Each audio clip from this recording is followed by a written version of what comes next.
some dates. We're going to remove the seeds from the dates, and we'll take a karai, and we've done the process here, half process done.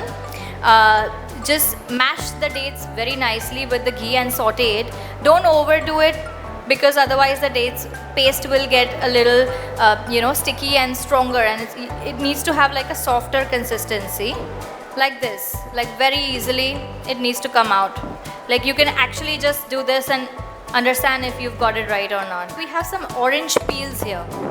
So these are ghee roasted nuts, and then all you got to do is mix all of these ingredients together, but also add a touch of gond.